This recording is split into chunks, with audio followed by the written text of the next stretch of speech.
The sky over Fairbairn was heavy with low clouds, a dense gray that pressed against the earth. The runway lights flickered through the mist, haloed by the damp air, their orange glow reflecting off slick tarmac.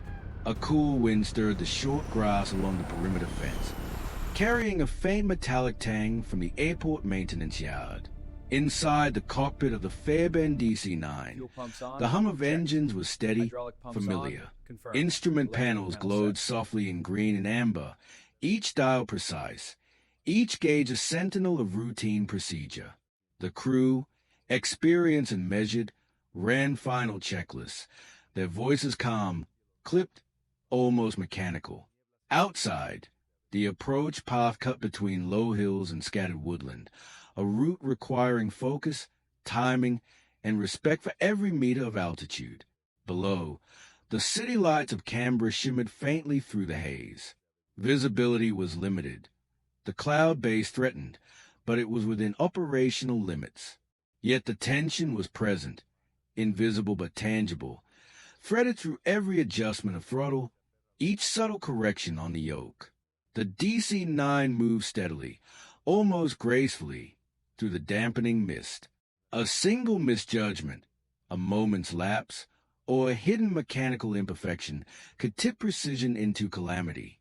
This was the approach to Fairbairn on a winter morning in 1982, where routine and danger existed side by side, and where the final minutes of one flight will be scrutinized for decades to come. Fairbairn Airport, situated just outside Canberra, was a modest but vital hub in early 1980s Australian civil aviation. Originally constructed during the Second World War as a military airfield, it had evolved to support both military and civilian operations. Its runway is a patchwork of wartime foundations and post-war extensions. Pilots knew the airfield well, but its approach required respect. Rolling hills, scattered woodland, and a cloud-prone climate made precision essential, particularly for short final approaches in low visibility. The aircraft involved, a McDonnell Douglas DC-9, was a workhorse of regional airlines worldwide. Introduced in the mid-1960s, the DC-9 had earned a reputation for reliability, speed, and cost-effectiveness on short to medium routes. By 1982, the model had undergone incremental upgrades, but cockpit instrumentation remained largely analog, with autopilot capabilities limited compared to modern standards. Pilots relied heavily on VORs, ILS signals, and visual references when weather allowed. Any lapse in procedure or deviation from instrument guidance could quickly escalate into risk. The operating airline maintained a routine schedule connecting Canberra with major Australian cities. Crews were generally experienced, trained under standard regulatory frameworks. Yet the era's procedural emphasis differed from modern expectations. Cockpit resource management, now a staple of aviation training, was in its formative stages. Communication and decision-making were often hierarchical and protocol-driven. Weather was an ever-present variable.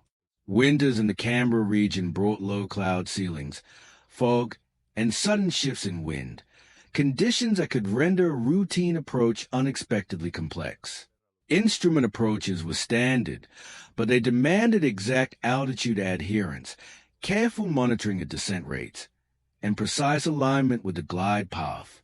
Misjudgments, even minor, could prove unforgiving. In short, the Fairbairn DC-9 flight of 1982 operated within a tightly controlled but inherently challenging environment. Its crew, aircraft, and airfield were well prepared individually, but aviation history shows that disasters rarely result from a single element. The convergence of aircraft capabilities, human decision-making, and environmental forces would soon define the course of this flight. The DC-9 was a compact, twin-engine jet designed for short to medium-range operations. Its rear-mounted Pratt & Whitney engines offered a smooth, stable thrust profile, and its T-tail configuration reduced turbulence effects at low speeds. Structurally robust, the aircraft could withstand routine operational stresses, Yet cockpit instrumentation required disciplined monitoring. The analog altimeters, vertical speed indicators, and VOR receivers demanded constant attention, particularly during instrument approaches where visual cues were limited. Automation existed, but it could not replace the precision and judgment of the flight crew. The crew of the Fairbairn flight was experienced but not immune to human factors. The captain had logged thousands of hours, familiar with DC-9 performance characteristics and the specific challenges of the Canberra approach. The first officer was competent and trained, often responsible for cross-checking instruments, monitoring descent rates, and maintaining communication with air traffic control. Their interactions followed standard operating procedures, though era-specific cockpit culture often placed heavier decision-making responsibility on the captain, leaving the first officer in a primarily supportive role. Environmental factors compounded complexity. Low cloud ceilings, intermittent fog, and the undulating terrain around Fairbairn required precise altitude control. Instrument approaches demanded alignment with both lateral and vertical guidance. Even slight deviation from a glide path, unnoticed until late, could introduce risk.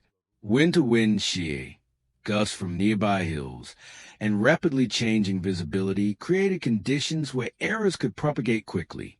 The aircraft systems offered support but had limitations. Autopilot could maintain heading and altitude but required timely input adjustments. The ILS approach, though reliable, depended on accurate tuning and verification. Altimeters were subject to barometric settings.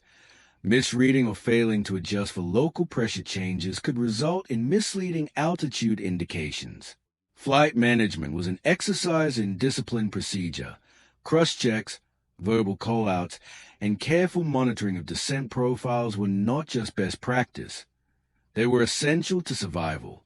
In combination, these angles formed a chain of interdependent factors. Aircraft performance, crew judgment, environmental conditions, and system limitations created a narrow margin for error. Within that margin, a routine flight could remain uneventful or tip abruptly toward disaster. For the Fairbairn DC-9, the latter would unfold in precise, measured minutes. The DC-9 descended through thickening cloud, instruments the only guide through the gray void. The captain maintained a steady hand on the yoke, eyes scanning the altimeter and vertical speed indicator, while the first officer called out each checkpoint over the radio. The glide path was narrow, unforgiving, and invisible. Minutes compressed into a sequence of measured adjustments, a slight correction to the left, a subtle increase in throttle, a minor descent rate modification. Each input was correct in isolation.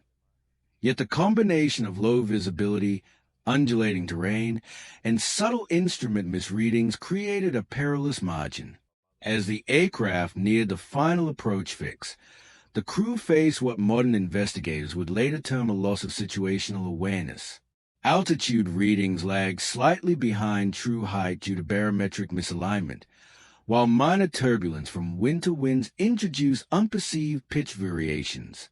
The autopilot, engaged but limited, maintained heading and nominal descent, yet could not compensate for nuanced deviations. At a critical moment, the DC-9 crossed a shallow rise in the terrain. The aircraft's nose dipped slightly, vertical speed increased, and subtle corrective inputs followed.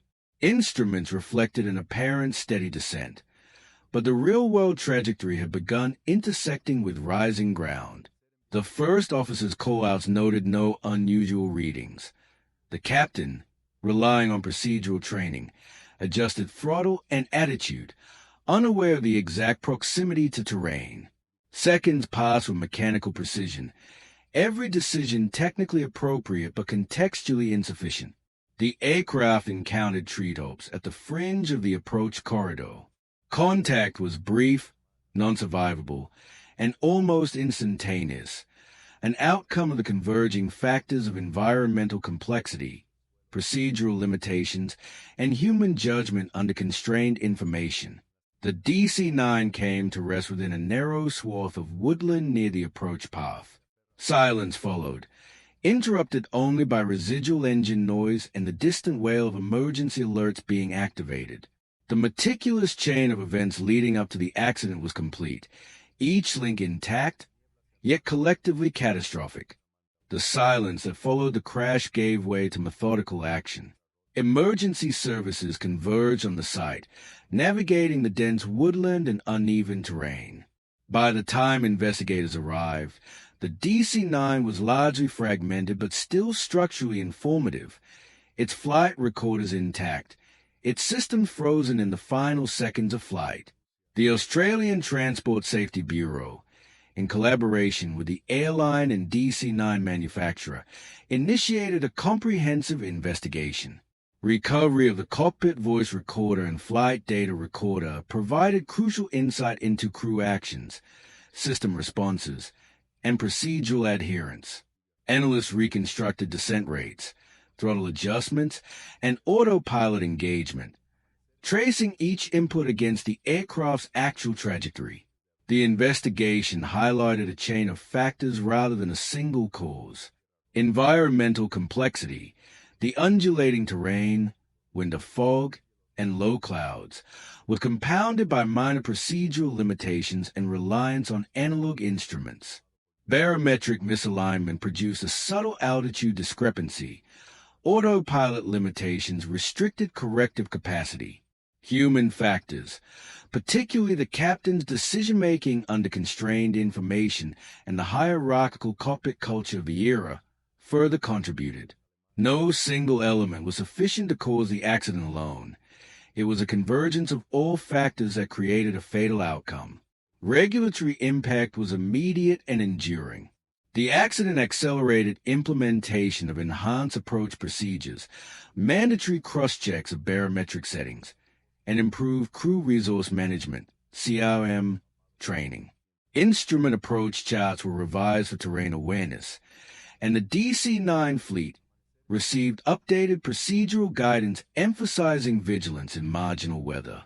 Safety messaging from this event influenced both Australian civil aviation and global procedural standards. The legacy of the Fairbairn DC-9 accident is thus measured not only in loss but in change. Each recommendation, procedural adjustment, and regulatory clarification trace back to this event, shaping the culture of precision and oversight that governs modern instrument approaches. The Fairbairn DC-9 accident of 1982 remains a sober reminder of the delicate balance between human judgment, aircraft capability, and environmental forces. Its lessons were absorbed quietly but effectively into the fabric of aviation safety. Procedures were revised to reduce reliance on a single cockpit perspective. Crew resource management, CRM, became a central focus. Communication between captain and first officer was formalized, call-out standardized, and cross-checking emphasized. Instrument approach protocols were enhanced, particularly regarding barometric alignment, glide path verification, and terrain awareness. Technology advanced to complement human vigilance. Terrain awareness warning systems, better autopilot integration, and more reliable instrument landing systems gradually became standard. Yet the most profound change was cultural. The Fairbairn DC-9 underscored that even experienced crews, in reliable aircraft, could be challenged by subtle environmental and procedural factors. Aviation training evolved to recognize these nuances, emphasizing methodical monitoring, disciplined adherence to checklists, and respect for the narrow margins that separate routine operations from catastrophe.